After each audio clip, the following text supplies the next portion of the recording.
Hello and welcome to Steve's Vintage Model Builds.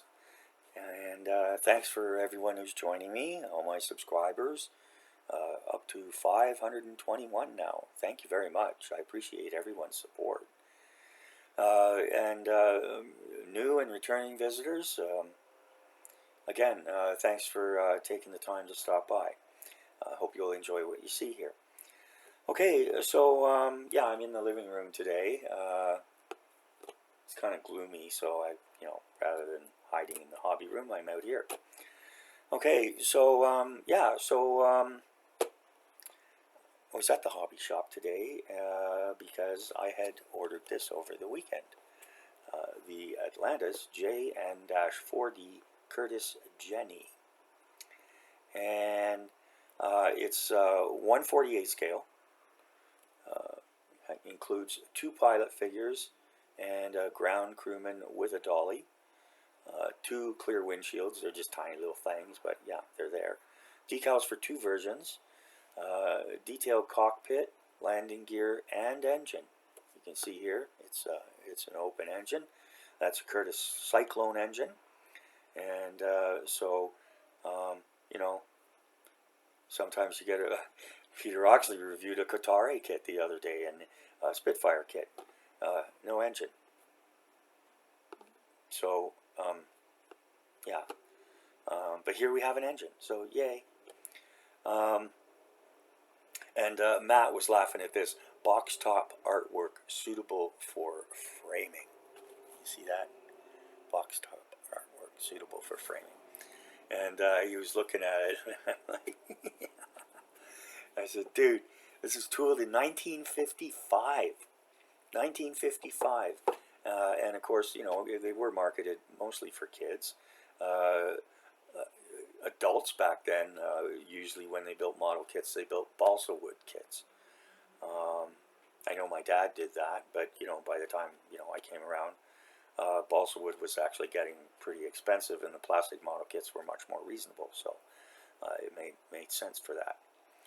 And so yeah, so we've got the Curtis Jenny here, 1/48 scale.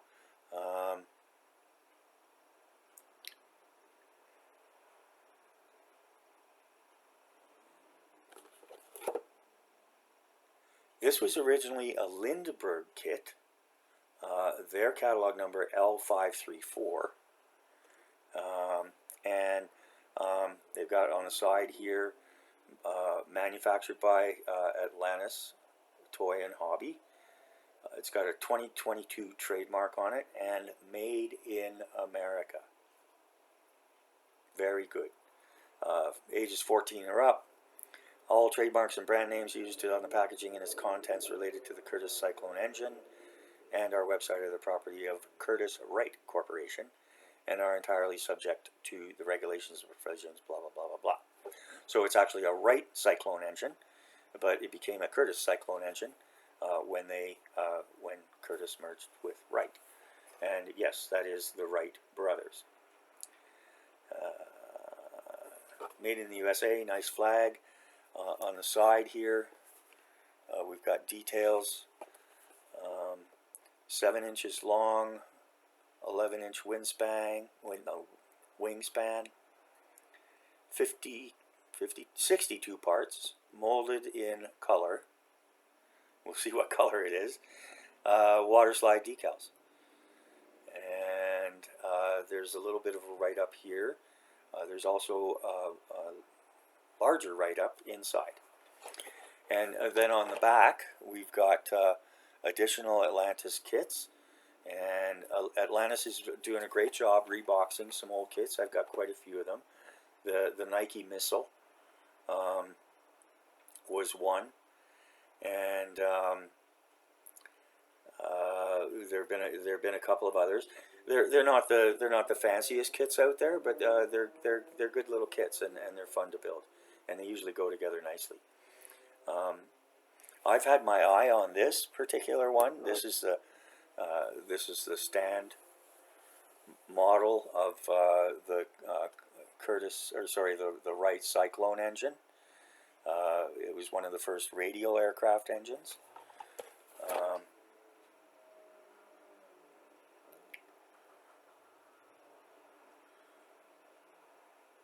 It's a bit pricey though, but I'm sure it's worth it. It's got all the wiring and everything, and I think it might actually even work. It might even have like a battery hookup or something like that. So they indicate here skill level 2, which is moderate or requires glue and paint. Yeah, level 1 would be like a snap together. And level 3, yeah, just more parts and stuff I expect. So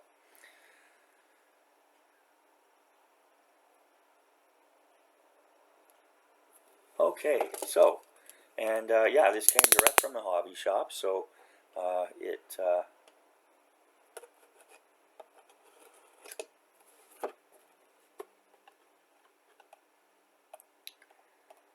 in pristine condition, and with the plastic.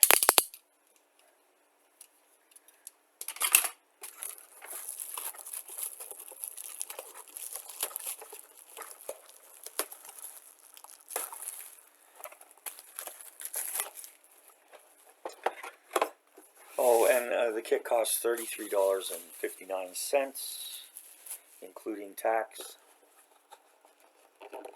And okay, nice tight top opening box. Oh yeah, and yeah, getting back to the hobby, it's like, yeah, I mean, if you were, if you were a kid in the 50s, you would love to put a frame on that and stick it up on your wall. Excuse me, if you were so inclined. Right off the bat, we're met with a very large decal sheet, and we'll put that back.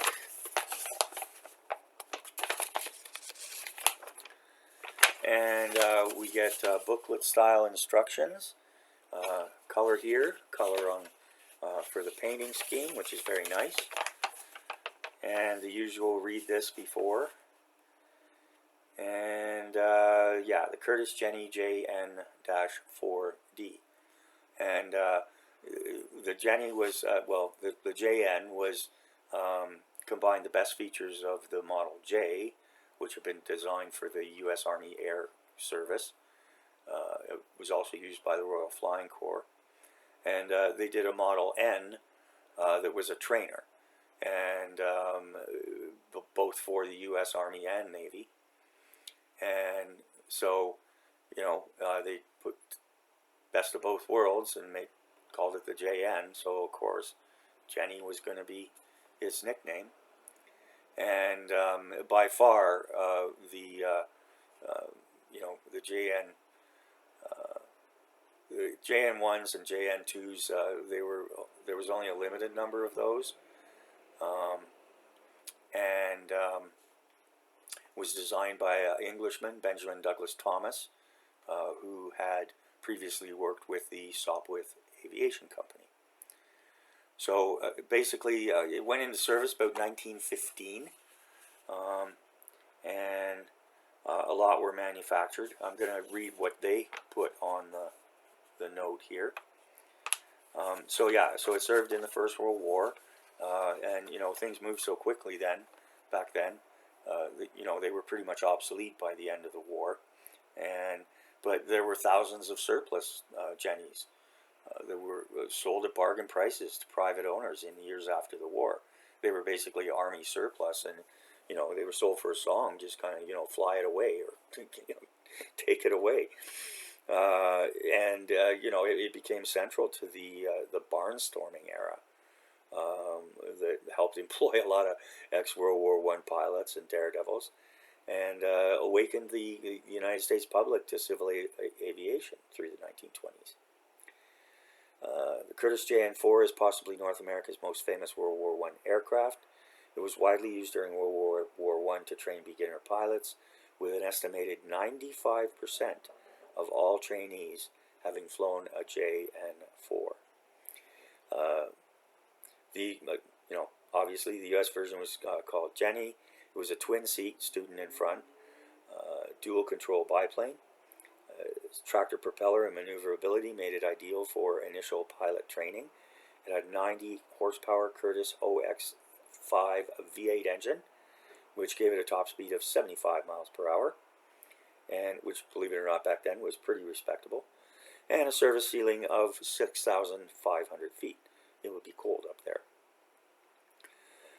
Between 1917 and 1919, the JN-4 type accounted for several significant aviation firsts while in service with the U.S. Army Signal Corps Aviation Section and the United States Marine Corps.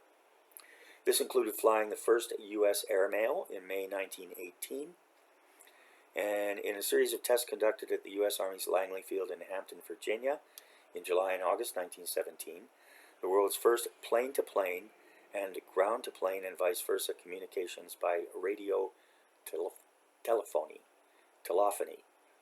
were completed. In early 1919, the United States Marine Corps JN-4 was also credited with what is believed to be the first successful dive bombing attack during the United States occupation of Haiti. After World War I, thousands were sold on the civilian market, including one to Charles Lindberg in May 1923, in which he learned on and took his first solo flight. Surplus U.S. Army aircraft were sold, some still in their unopened packing crates, for as little as $50, flooding the market. So back then, $50 for like a laborer type of person, $50 would have been a little less than 2 months' pay. Standard pay was about $1 a day up until after the war. But even so, you know, $100, even if they're getting $2 a day, you know, you didn't need to have a lot of money to get one.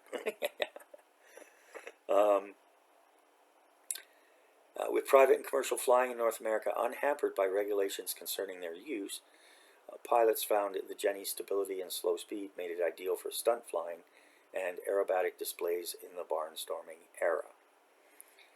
Many Jennies have been restored and are a common sight on display in air museums all across the nation.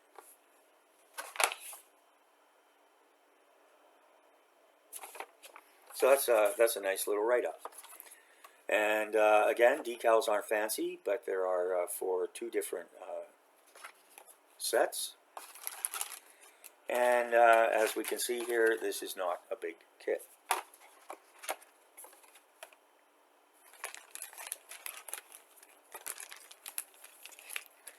And it does look like 1955 plastic. The main reason, the thing that attracted me to this more than any, well, it's a unique subject to start with. You know, there aren't a lot of reasonably priced kits of the subject out there. But also, 3 different, you know, 3 figures. So, let's see what we get here. This is an uncommon with Atlantis.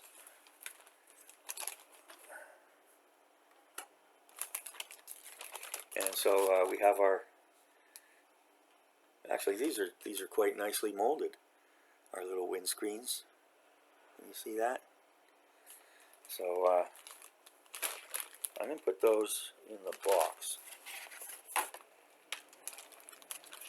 instead of in the bag. Okay.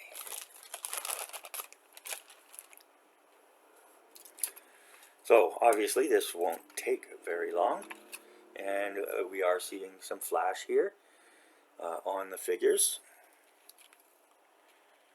and a little bit on the rest of it, but overall it's pretty good. We've got the engine block here, the exhaust manifolds, a few other bits and pieces. There's some very nice detail on the pilots. You can see their you can see the texture of their sheepskin collared jackets, their boots. They're both in the same position, and then of course there's the ground crew guy, and he has nice detail too on his uniform. And we've got the I guess this is probably lower wings. Yeah, this would be the lower wings. And then you've got various struts here. And the tail plane.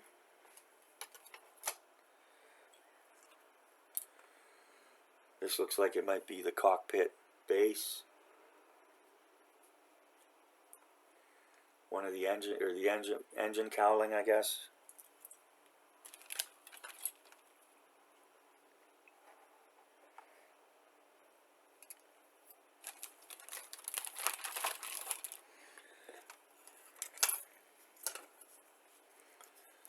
Okay, and then we've got the body of the aircraft.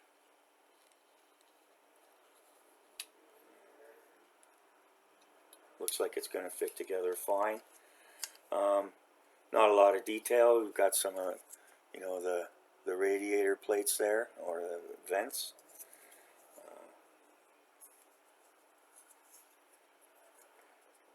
And you know, there is a bit of detail back here. You know, this would have been probably canvas, doped out canvas, as was pretty normal back then.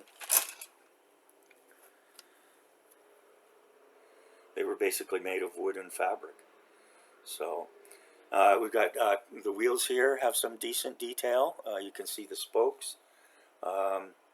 Nice clean wingspan here. I'm not seeing any particular blemishes. Yeah, there's some flash, but nothing that's really, you know, insurmountable or even super irritating. And we've got one propeller here, a couple of seats, and I don't really think there's a detailed cockpit other than it has seats and pilots. I don't see a control panel at all. So, but the three figures will be fun.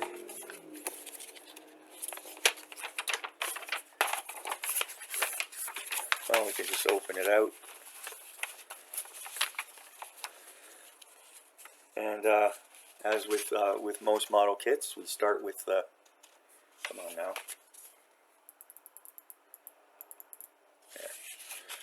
There. We start with the cockpit, and yeah, we've got the joysticks. There's a couple of rudder bars which you're not going to see once it's put together, and then of course the pilots and the seats. And then we move on, we put the fuselage together. Oh, there are some instrument panel boards. Oh, I did see those. They have no detail whatsoever. They are just flat plates. But I suppose you could do something with them if you wanted to. And then the parts of the fuselage go together, and then the lower wings, the windscreens, the tail planes, rudder,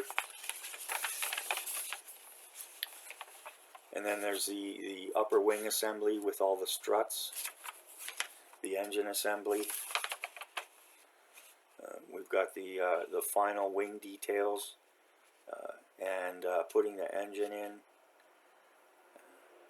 Detail on the ground crew gives you the paint colors.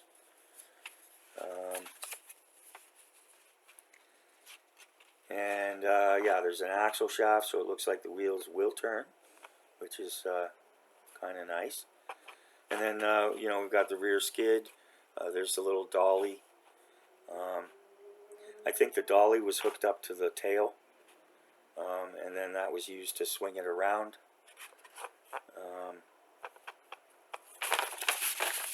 And then again, as it indicated, we've got two different. Actually, they've got three different paint versions. This is according to the they call it the classic box art version, and then they've got the historically accurate version, and then they've got the Barnstormer version. So I'll probably do the Barnstormer version. I like that. I like this at the top. Yeah. So anyways, and then, it shows you the decals, and then it gives you paint colors, Commodore versions, brass radiator, wood propeller, struts, tail skid, leather cockpit opening. That would be just the rim around the opening. Light gray interior, dark aluminum engine, burnt iron exhaust. And did they...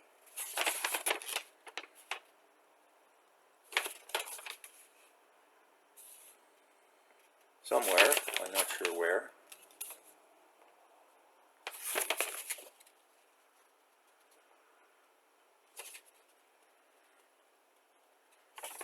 There's a paint scheme somewhere.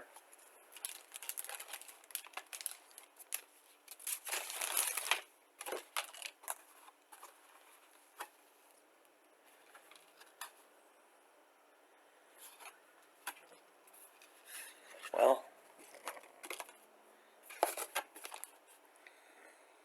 there's paint numbers. But I don't... oh, here it is. Oh. Well, there's a paint guide, but they don't give you any numbers, so anyways, I'll have to look into that a little bit more.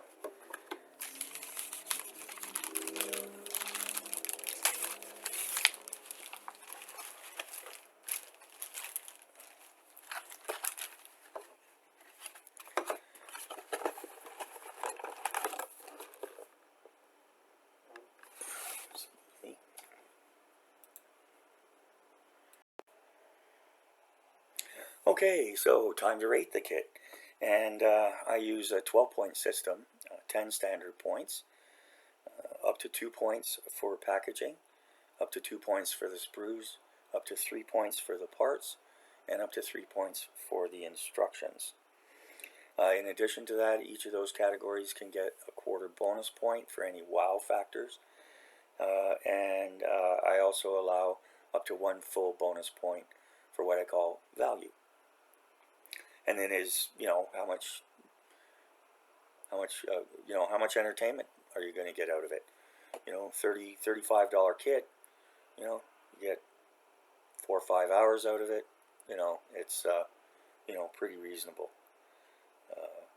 for your entertainment dollar. So packaging was perfect,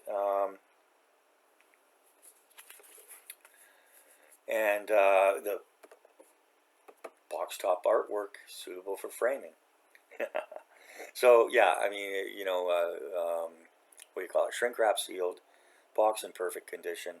So 2 1/4 gets a quarter point bonus there. Excuse me. Sprues, all the parts were there. Seemed to be. There was some flash, not super excessive, but it was there. So I got to ding them a quarter point on that. But there weren't any nasty molding, bubbles, ejection pin marks, or whatever the case may be. Not that I noticed, anyways. And so that'll be 1.75 out of 2 there. And as far as the parts go, the quality of plastic was okay. The detail was okay. There weren't any warped or broken parts. Well, a couple parts had kind of flipped off the sprue there, but nothing was damaged. And a pretty nice decal set, all things considered. You get 2 different versions. And so that's 2.75. Again, quality of plastic and detail is just okay. So got to ding them a quarter on that. The instructions still get 3 1/4. They did a nice job with the general service and history notes, both in the instructions as well as on the side of the box. They were clear. They were in color, not glossy, but there were color elements, and especially for the painting. And they were laid out nicely. I mean, it was, they were easy. Everything was easy to see. Some of the paint numbers were a bit tiny, but that's not a big deal. Otherwise, as far as the assemblies were concerned, everything was very clear. And so that brings us to a total of 10. And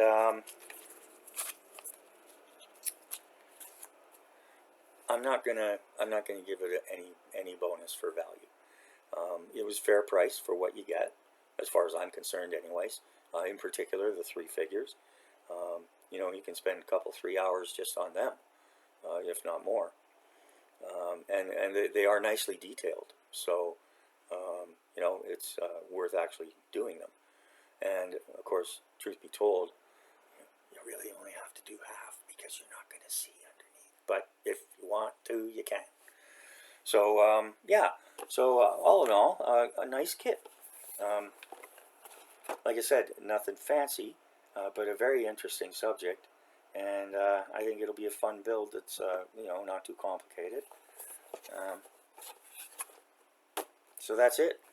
So I hope you've enjoyed it, and I got another kit coming tomorrow. Shh, don't tell my wife. But then that'll be it until we go to Japan.